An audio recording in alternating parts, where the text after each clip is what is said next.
Good afternoon. My name is Chris Hankin. I'm Director of the Institute for Security Science and Technology here at Imperial. And this afternoon we're bringing you an event called Web 2.0 Revolution and Revelation, which is going to be delivered by my colleagues Mustafa and Jay Abbott. Normally at one of these events I'd ask you to turn your mobile phones off, but certainly if you've got a smartphone, please keep it on, because we're going to ask you to interact with us later on during the lecture. So over to Jay. I hope you enjoy it. Today with me I have Dr. Mustafa, who is an expert in many, many things. I'll let him introduce himself. Okay, so I'm Mustafa. I work in the Department of Computing. I actually work on data analytics, so analyzing big data to find trends and so on.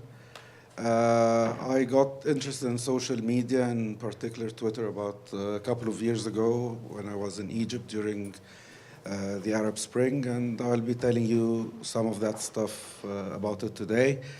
Also have some tools to analyze the Twitter chatter happening at the event today, and this is why we ask you. There's a hashtag called ImpFest.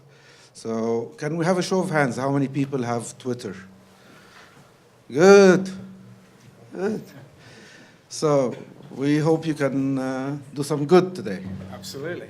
Good. Thank you. Good. Good. Okay, so on the screen in front of you, aside from the obvious, there are 5 hashtags at the top. Okay, everyone familiar with what a hashtag is? At least those that use Twitter? Yep. Perfect. Right. Each of those hashtags represents an activity or something you may have seen outside, and hopefully they'll be obvious to you. I'm not going to try and repeat them because I don't actually have a guide as to what's going on out there today, and I can't give any of them full justice except for the one, which is the first one, called ImpWeb. If you hashtag ImpWeb and say something like, totally awesome lecture, learning loads, aren't these guys just amazing, later on you will see the impact of that. But more importantly, it's not just about you doing it. It's about influencing your peers, those people that follow you, those people that are connected to you, the broader social network. That's what today's about, influence. So, break out your phones. No one is going to tell you off in this lecture, okay? Feel free, get on Twitter, get some pictures going, generate some noise, okay? So, for the first 20 minutes or so, I'm going to give everyone a baselining into social media. Okay, so a lot of this you might already know if you are prolific social media addicts. For those of you that are not, then this will be a small education for you. Who knows, there may be some sort of middle ground in there as well. So, what is Web 2.0? Well, Web 2.0 is categorized by a lot of different things, but ultimately it's categorized by its dynamics, its interaction. It's not static. It facilitates the interactivity between content and the users, which in turn allows people to communicate and connect with each other. That's what Web 2.0 is. That's ultimately what it all sort of boils down to. So, what makes social social? You know, what is this social thing? Actually, if you think about it, we are social beings. We're genetically designed to hunt in packs, to find people, to come together in groups, okay? All social media is a facility to do that using a technological medium that exists today called the internet. So social networking is an extension of basic human interaction, okay? It's a natural progression for technology, for the web, okay? What makes social social? The ability to openly communicate, okay? The ability to participate, and the ability to be a part of a community. That's social networking. That's ultimately what it all boils down to. It is an online community, something that is sorely missed, unfortunately, in a lot of modern societies, true community. So, how? How do we social? There are lots and lots of different ways of doing this social thing. First and foremost, we've got networks, social networks. We're all familiar with things like Facebook. Okay, everyone pretty much heard of that? We'll look at some stats around that later. Okay, that's a good social network. It's a facility to do lots of different things in a community or group or sub-community. Okay, Also falls into the content communities area. Wikis, knowledge sharing areas where people can contribute knowledge that they have to a broader group, where everyone can participate in that knowledge, ratify that knowledge, and come to a common understanding. Okay, very important. Blogs, everyone has an opinion. Nowadays, everyone can express an opinion. It doesn't matter who reads it, if it's just your mum or if it's a million people. The mere fact that someone engaged in your opinion, it's worth its weight in gold, okay? That's important. And then forums. If you're like me and you're a bit of a sad petrol head, then forums are your lifeblood. I have taken my car apart more times than I can remember, purely on the say-so of someone in a forum that said, if you do this, it'll go better. Perfect, let's take it apart. There's no ratification in that. I'm sure they're not a mechanic in any way, shape, or form, and it has cost me money in the past, so don't necessarily take everything you see online at face value. So let me break this down and simplify it for you. Let's look at the core networks. Twitter, I need to pee. Facebook, I peed. Foursquare, this is where I pee. Okay, Quora, why am I peeing? YouTube, look at this pee. And then LinkedIn, I'm good at peeing. And Google, let's all pee together. Okay, that's social networking. That is Web 2.0 at its best. Okay, this is what the internet has brought us. This is the future. This is where we're going to be in 10, 20, 30 years' time. Okay, our entire lives split across one or more networks all over the internet at varying states. So let's do a brief history. Now, this presentation wouldn't be a social media presentation if I had created all the content. So most of this content has been begged, borrowed, and stolen from Google Images. And I will credit the relevant people in whatever material is published at the end of this. But just to let you know, this is not plagiarism. This is purely the internet at its best. Okay? So let's take a look at the history of social media. Well, we'll start at the start.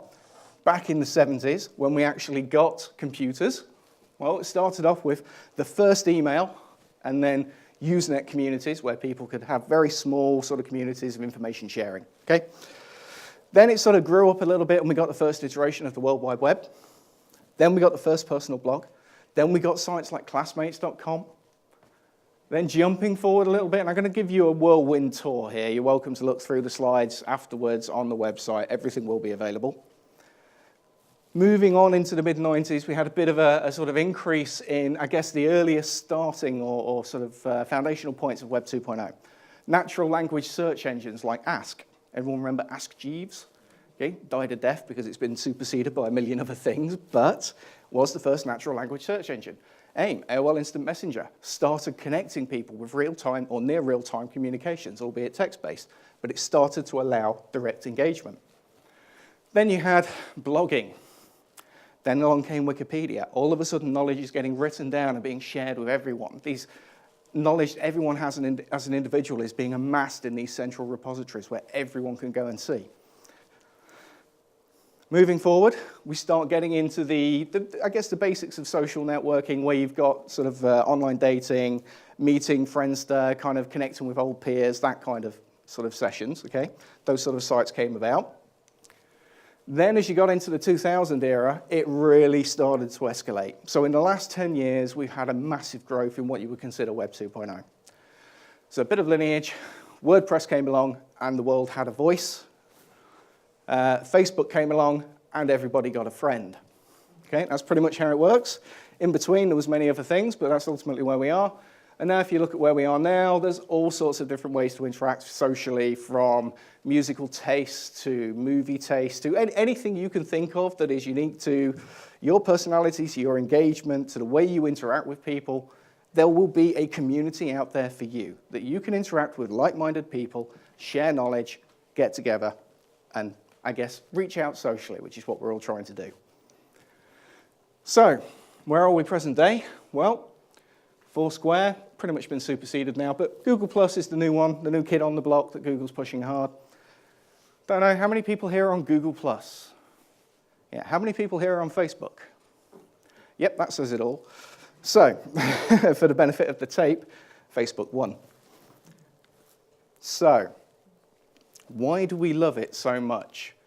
Well, as I said at the start, it is a natural extension of human interaction.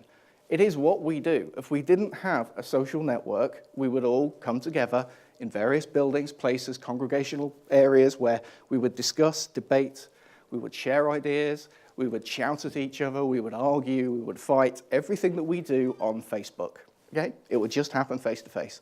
Fortunately, through Facebook, there's less violence. So, let's look at some of the history. Now, I'm not sure if you can all see this slide, but this is a really interesting slide. This is only going back to 2005, and the stats are purely limited to the US, okay? So it's not truly representative, but we'll use it as a basis. So, what I'm going to start you with is the very bottom line. If you look at the very bottom line, the faintest green, the darkest green on that, that is the over 65 age group, okay? In May 2008, only 7% of those people using social networks were over 65.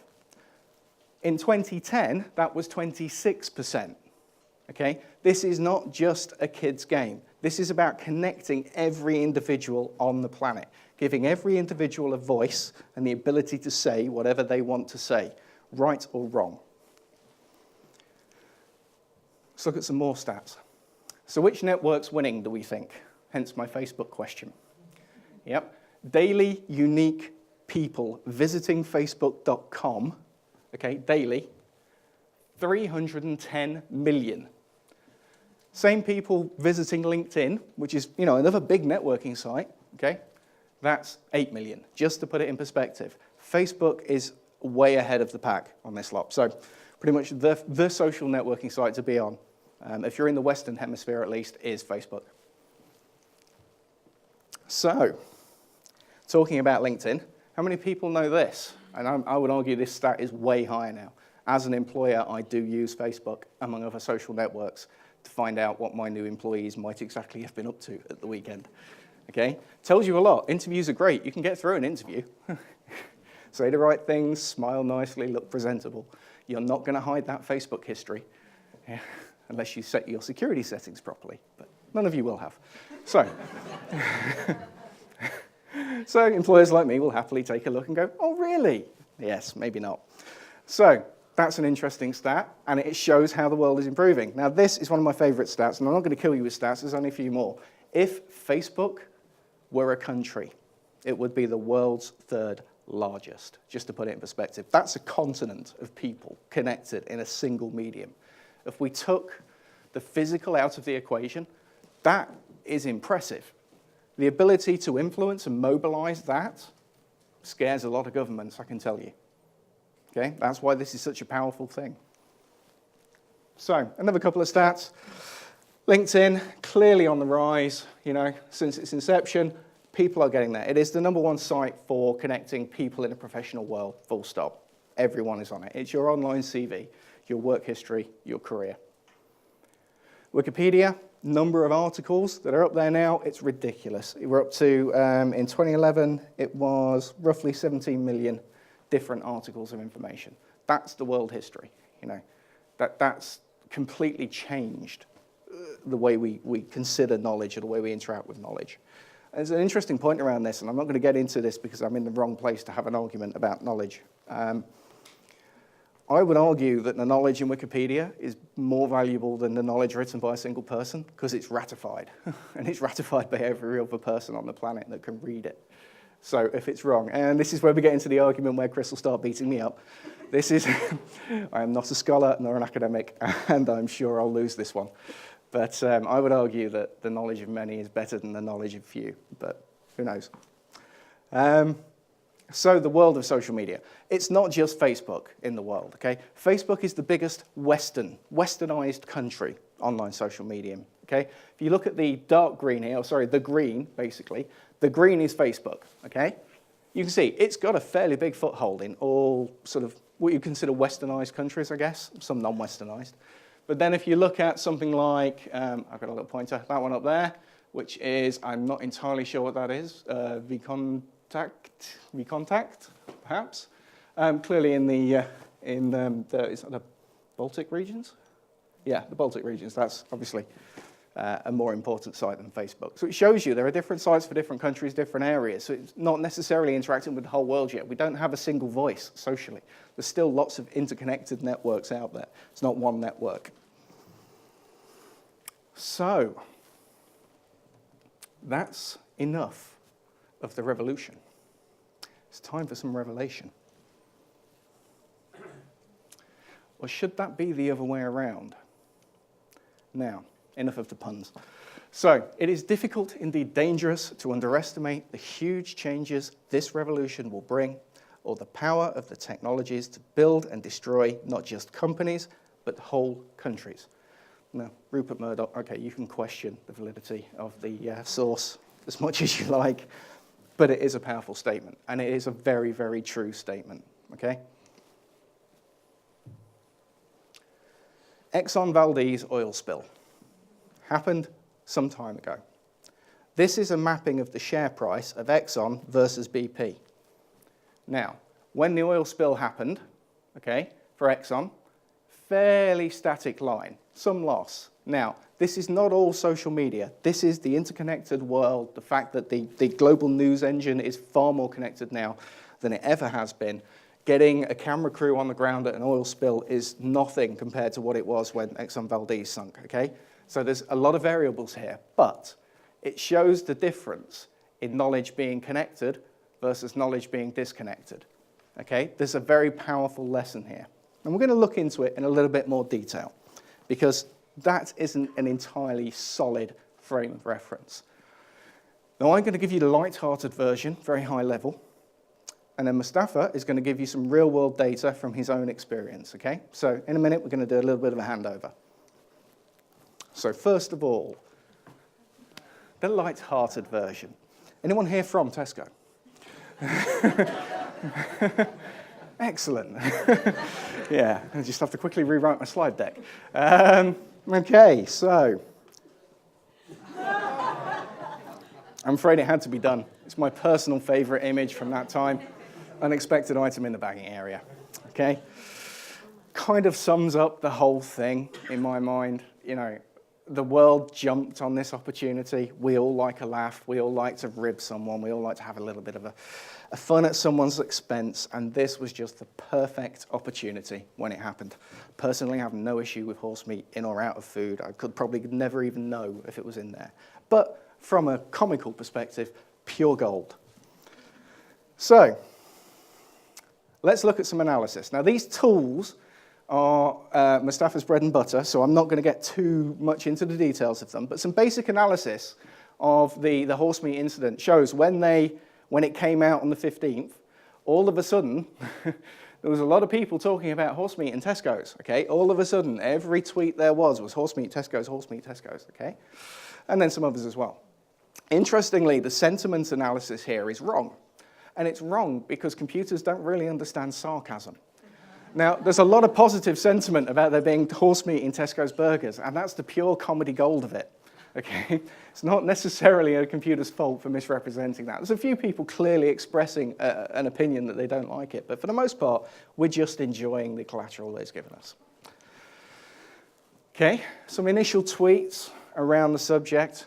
For those of you who don't realize, but you know, Twitter is public, and there are tools out there that can mine everything you've ever said on Twitter very easily, either as an individual or a sentiment or a subject or a topic or, you know, like a hashtag that you may or may not be using. You know, and we can look at that data and we can analyze it and we can understand it and we can try and make sense of what that data means. And here we've got a few basic tweets on it. Oh, look, you know, Tesco, Little Iceland, you know, all sort of going off. Then the newspaper started. Okay, personal favorite. Yeah, reduced salt, no added sugar, you know. Absolute gold out there. And then when you look at the analysis, you know, the things that people are saying, this is a standard word cloud, bigger the word, the more focus it's got in the sort of the ether, as it were. So Tesco clearly causing a lot of people, horse scandal, found, you know, all the wrong sort of things you want if you're in marketing at Tesco's right about now. This is not helping you at all. Any Tesco shareholders? No, you're all good. Okay, this is the real impact of that, though. And I would dare anyone to argue that this wasn't a social impact. Share price before announcement, share price after announcement. That's a 100-point drop. That hurt. That hurt the company an awful lot. That's a significant impact to that organization. People get fired for that kind of thing, okay, at a very high level, and then people start getting laid off at a very low level. So that's not a good thing. That's the fun side of it. Now I want to hand over to Mustafa, and we're going to take a look at the next sort of side of it, which is from the corporate calamities to global impact. So that's me. That's my Twitter account. If you'd like to follow me, please do follow me. I wouldn't be very much offended if you unfollow me tomorrow, because you find that most of my tweets are in Arabic. And most of my tweets are in Arabic because I tweet for a cause, and if you'd like to support that cause, try to save a university in Egypt, please go ahead. Either mention the hashtag, it's Save Nile University or Nile University or one of these guys. This university actually was a victim of the Egyptian revolution. Students, staff, and so on were thrown out of their campus. And they've started having their lectures out there. So that's what I tweet about. Today we have a tool that we'll show you later. It's trying to analyze the sentiment about the festival. And there's the sentiment dial there. There are some keywords. And again, we'd like to see if by the end of the day, if you can tweet positively about ImpFest, are we going to go in the green or not? And again, it's not you just tweeting positively. Try to get other people to do it positively as well. So can we get the mood dial of ImpFest to go to green? And the Imp Eugene, Imp Isaac, Imp Jones, Imp Dragon, and Imp Web. And it's not only your tweets, but other people's as well. So I've been on Twitter for about 4 years now and actively for 2 years. What do people use Twitter for? People use Twitter for expressing their opinion, and other people can use Twitter to analyze what the public is saying. This is an experiment we've done last year. It's a published paper. We looked at people's opinion in Japanese about the Fukushima disaster. And we've looked at their tweets pre the disaster and their tweets post the disaster. And you could see that quite easily. After the disaster, the green bar there represents health and safety. So before the disaster, nobody was discussing health and safety. After the disaster, people started talking about health and safety. A year later, when they were discussing restarting, we have very short memories. Okay, so we're just analyzing what people are saying out there. We're not surveying. People just stopped talking about health and safety, and again, it's about the economic value of nuclear energy. We could also use it to try to predict presidential elections or elections. So there's a demo there that I could run for you. This is something that we've run before during the presidential debate between Obama and Romney. And in real time, you could see what people are talking about positively or negatively, or you could look at the topics they're talking about. This was a snapshot from the third debate, which was about foreign policy. So most of it is foreign topics. Does this type of work or analysis really work? Some people have done it in Egyptian elections. And at that stage, there were 13 candidates. And they were shortlisted 2 candidates for the second stage. And you could see that this guy, who was getting the most tweets per day, actually went through. This guy, the green guy, who was getting the most positive sentiment, went through to the second stage. Could we have predicted this? I don't know. Looking at it, you wouldn't find that, but retrospectively, it makes sense. When we look at it now, we understand why Twitter was sort of representing what was going out there. Clearly, Twitter is not representative of the society. There's the wrong demographics. We don't know where people are tweeting from. They're probably younger people, not older people. But again, it's a method that we could use to analyze what people are saying. So now this takes us to the Arab Spring. And I'll just tell you some ideas about what happened in the Arab Spring and analyze or discuss with you what Twitter is about or how I view Twitter. So, yes, it was called Revolution 2.0, and people in the streets just used every logo there to spell Egypt. So we're here with the Institute of Security Science and Technology, and we don't want to scare you off. It's not about Big Brother is watching you. Effectively, it's the other way around. With social networks, with social media, it's you who's watching Big Brother. So what happened in Egypt with social networks, social media? Since the mid-2000s, 2005, a lot of bloggers started appearing. They're connecting to one another. They're talking about things like police brutality and so on. But at that stage, again, we're talking about hundreds of people with maybe thousands of followers. They find something, they post it, not too many people read it. Then Facebook comes, and at some stage, a young Egyptian guy gets brutally killed by the police, and they start setting up a Facebook page. People start reading the Facebook page. The Facebook page is very active. It actually was, people discovered that was run by a guy who was working for Google in their marketing department. So he was very clever. They started changing their images, profiles, day after day, week after week, mobilizing people. So now things are actually not just cyber, you're moving from cyber into the physical world. So social network, social media, is not something you just see on the screen. It actually affects you and affects other people. So it moved from cyber to the physical world. Where did the tipping point happen? So if you start looking at what was going on, we don't have the data because it's a bit old, but at that stage, people, in 3 days period, between the 25th and the 28th, people discovered, or analyzing it, discovered that something big would happen when they found that two major blocks of Egyptians, through the social media, decided to participate in the protests. So one of them was the fans. They call themselves the Ultras. They go after the biggest sporting club in Egypt, football club. The Ultras of the Ahli club announced that they're participating in the protests. Soon after, the second club decided that they're going as well in the protest.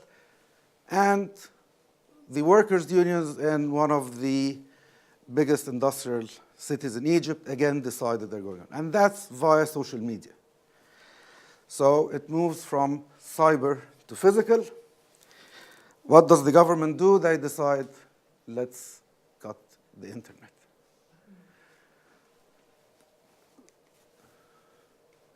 Didn't work. So cutting the internet didn't work. It was beyond the tipping point. People were in Tahrir Square. And it was the social interaction between people in the square. So remember, social media, social networks, is about people exchanging ideas. So those people in the square were having their discussions, they're publishing or drawing, and the image of that poor young Egyptian turned into graffiti on the walls. Now, social media is not broadcast. Social media is about interaction. Now we have the interim government. The Supreme Council of Armed Forces in Egypt takes control for about 16 months. And they say, wow, social media, such a brilliant idea. They go on Facebook and establish their Facebook page, and all their communications to the Egyptian people is through the Facebook page. using social media. But they discover that, or people clearly see that they're not interacting. They're still in the old regime. They're still broadcasting. The guys publish their 58th message, and that's after their 100 and something announcement, and they're getting 19,000 comments on it. And they're clearly not reading it. They don't care. So social media is not broadcast. Social media, again, is power to the people. Remember, it's you watching Big Brother, lots of bloggers going out, taking pictures, posting it, sharing it. So who's influencing whom? So this little experiment we're doing today, we're trying to see if you can influence your friends out there to vote for your favorite activity. I don't know how it's working. We'll check in a few minutes. Look at Twitter. You find President Obama with 32 million or 31 million followers. Lady Gaga with 36 million followers. Now, are they actually influencing people, or are they just have lots of followers and nobody reads? So it's not about the number of followers you have. It's actually about your interaction. And it's about your social network structure and how fast you can get your message across. So this gentleman, who used to be a White House advisor, somehow before the announcement that bin Laden was killed, claims that he sort of inferred that he was killed because he saw some activity happening in the White House. So he started tweeting to the people he knows, and very quickly you could see each dot here represents a user, and the information just mushrooms out before any official announcement. So he doesn't have the 32 million followers like President Obama, but using the social network, he could get the message across very quickly. Now, that's an example of a rumor. It could have been true, could not have been true. So 10 days ago, somebody hacked into the Twitter feed of the Associated Press. And they put out a false message saying the White House has been attacked. The White House is attacked and Obama is injured, and you could see what happened to the stock market. It plummeted, lost a lot of... So again, you could be using social media for good, for bad. You could be trying to topple down your favorite dictator, or you could trying to be making a bit of money for yourself, or campaigning for saving a university. It's up to you.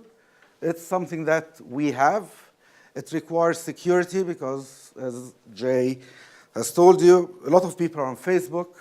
A lot of information about ourselves is on Facebook, and nobody bothers about setting the security settings.